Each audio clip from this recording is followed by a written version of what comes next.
दोस्तों आज हम पढ़ेंगे भारत में बैक्टीरियन यूनानी राज्य के बारे में, किस तरह से बैक्टीरियन भारत में आक्रमण करते हैं और उसके कुछ वंशों के बारे में पढ़ेंगे। दोस्तों आइए शुरू करते हैं।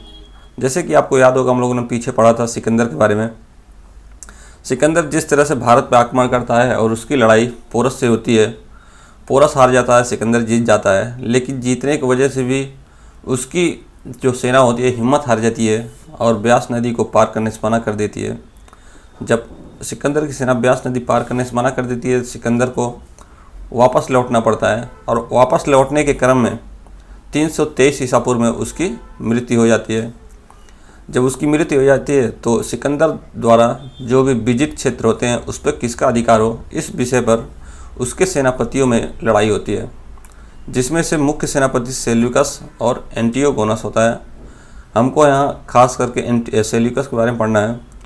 तो ये दो सेनापति जो होते हैं मुख्य होते हैं, बहुत शक्तिशाली होते हैं। ये सेनापति बाकी सेनापतियों को हरा देते हैं और ये दोनों राज्य करते हैं, बैक्टीरिया पर राज्य करते हैं। और फिर क्या होता है कि 201 ईसा पूर्व में इन दोनों के बीच लड़ाई होती है।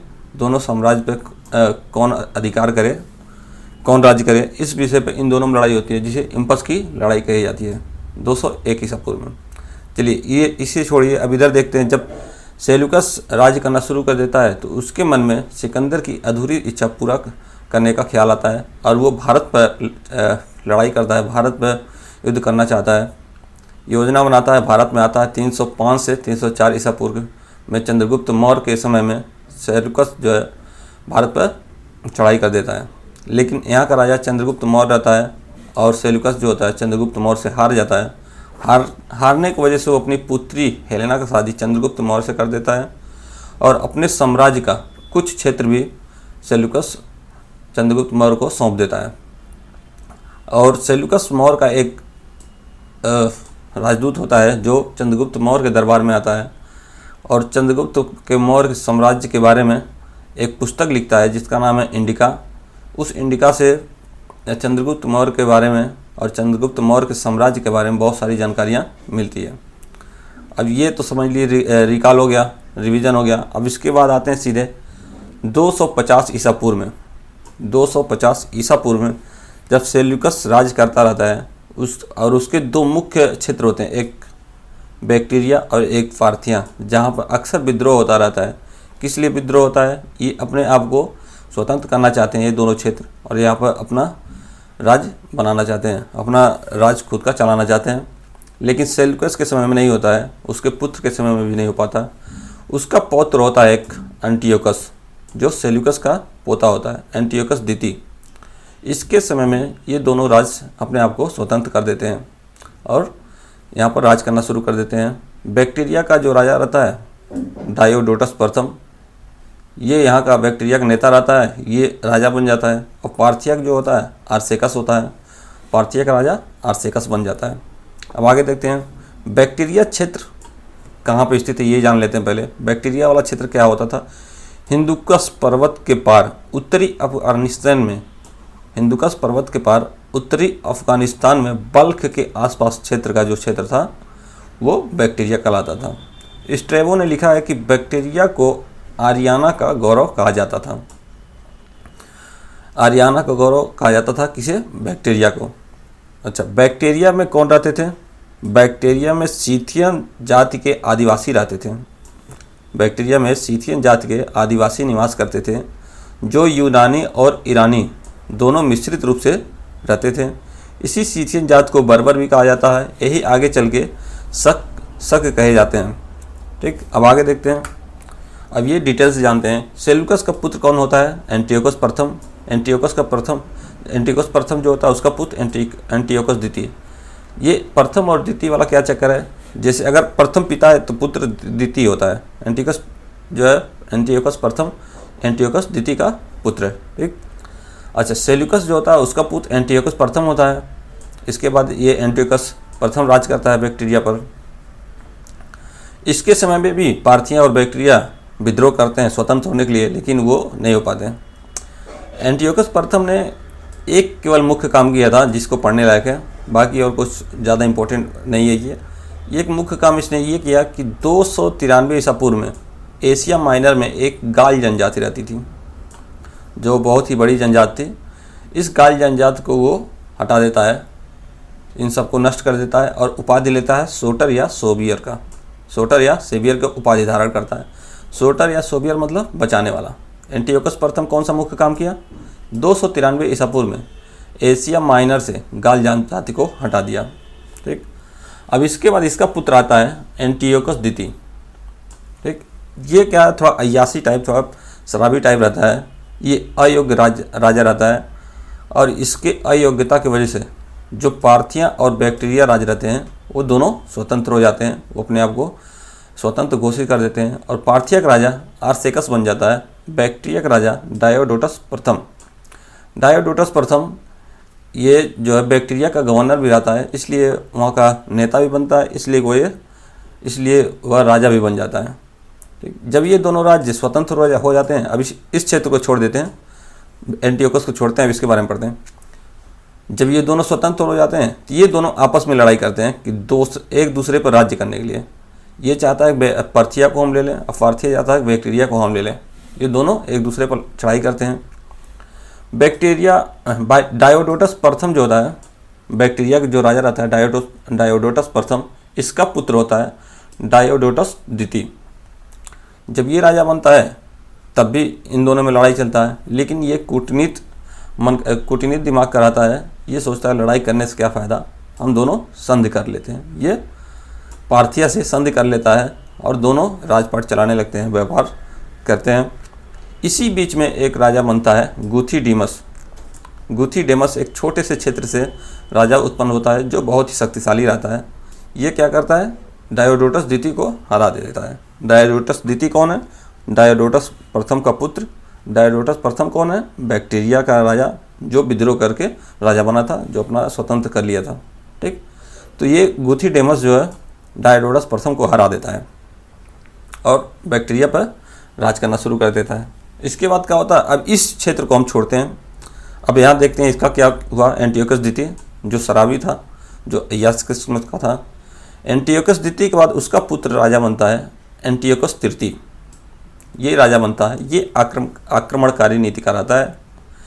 ये जो है ये कहता है कि इसके पिता के समय में जो स्वतंत्र हुए थे, जो राज स्वतंत्र हुए थे, जो इसके पिता से अधिकार से निकल गए थे, जैसे पार्थिया और बैक्टीरिया, इन दोनों को ये फिर वापस लेना चाहता है। तो ये क्या करता है? गुथिडेमस पर चढ़ाई करता रहता है, इनसे युद्ध करता रहता है और गुथिडेमस जो है इससे डरता है। इसकी सेना विशाल होती है एंटियोकस तृतीय, इसीलिए एंटियोकस तृतीय को एंटियोकस महान भी कहा गया है, क्योंकि बहुत ही शक्तिशाली रहता है। तो गुथिडेमस क्या करता है? ये डर की वजह से एक अपना दूत भेजता है एंटियोकस तृतीय के दरबार में, टेलियस को भेजता है शांति वार्ता के लिए। लेकिन ये क्या लगता है, मानेगा? ये नहीं मानता है, एंटियोकस तृतीय मानता नहीं है। इसके बाद गुथिडेमस का एक पुत्र होता है डेमेट्रियस। यह जाता है शांति वार्ता के लिए एंटियोकस तृतीय के पास। टेलियस के बाद गुथिडेमस अपने पुत्र डेमेट्रियस को भेजता है। तब ये एंटियोकस तृतीय जो होता है इसके बातों से प्रभावित होकर, किसके बातों से? डेमेट्रियस कौन है? गुथिडेमस प्रथम का पुत्र। इसके बातों से प्रभावित होकर अपनी पुत्री का शादी डेमेट्रियस से कर देता है। अब लड़ाई खत्म, इसका हर जगह राज्य शुरू। क्या हुआ? एंटियोकस तृतीय अपनी शादी कर दी अपनी बेटी का, किससे? डेमेट्रियस से। डेमेट्रियस कौन है? गुथिडेमस प्रथम का पुत्र है। गुथिडेमस कौन है? बैक्टीरिया का राजा है, जो डायोडोटस द्वितीय को हराया था। ठीक, अब आगे देखते हैं। 206 ईसा पूर्व में एंटियोकस तृतीय, 206 ईसा पूर्व में एंटियोकस तृतीय जो एंटियोकस द्वितीय का पुत्र रहता है, और एंटियोकस द्वितीय कौन रहता है? सेल्यूकस का पौत्र रहता है, मतलब पोता रहता है। तो ये सेल्यूकस का वंश है।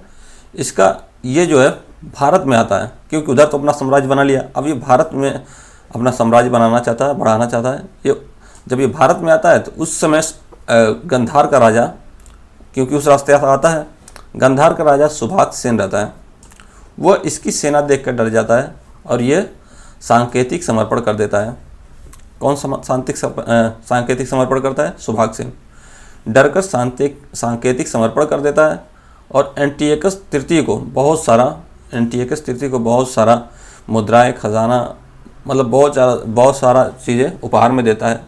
एंटियकस तृतीय खुश होकर वापस चला जाता है। ठीक, वापस चला गया। अब इसके बाद क्या हुआ, 183 ईसा पूर्व, कुछ समय बाद 183 ईसा पूर्व में डेमेट्रियस कौन है, एंटियकस तृतीय का जो दामाद रहता है और यूथिडेमस का जो पुत्र रहता है डेमेट्रियस, वो भारत में आक्रमण करता है। पंजाब के कुछ क्षेत्रों को विजित करके कुछ नगरों का स्थापना करता है। पंजाब में कुछ क्षेत्रों को विजित कर लेता है और कुछ क्षेत्रों का कुछ स्थानों का स्थापना करता है और अपनी राजधानी साकल को बनाता है। साकल मतलब सियालकोट, साकल को अपनी राजधानी बनाता है। अच्छा, डेमेट्रियस का वर्णन कहाँ मिलता है, डेमेट्रियस का वर्णन युग पुराण में मिलता है। यवन द्वारा विजित क्षेत्र।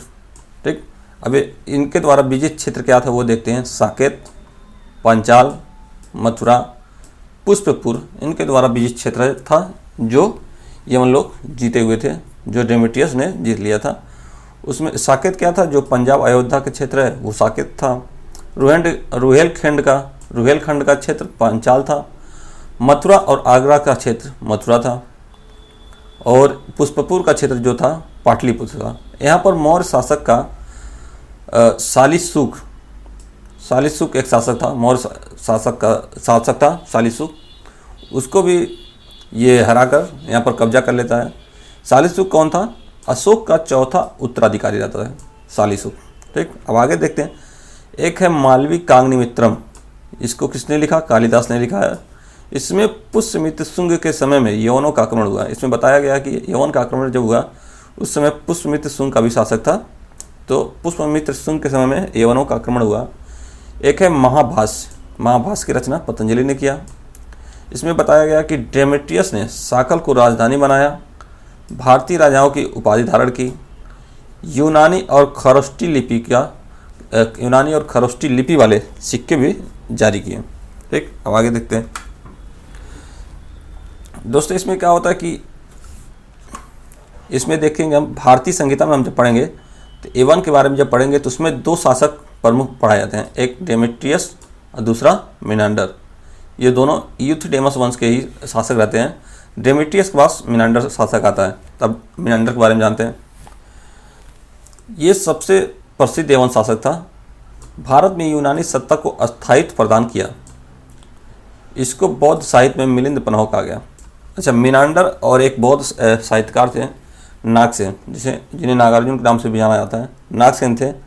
इनके बीच में वार्तालाप होता है, विवाद होता है, प्रश्न उत्तर होता है।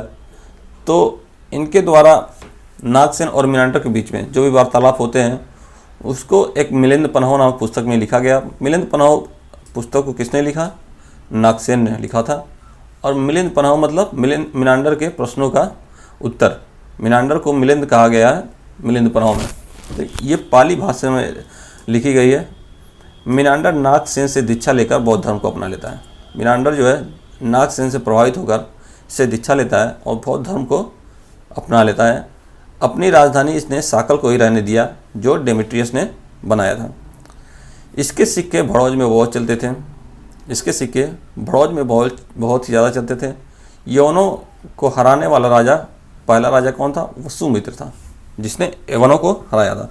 दोस्तों, इससे ज़्यादा कुछ भी एग्जाम में नहीं आएगा, जो भी आएगा इसी में आएगा।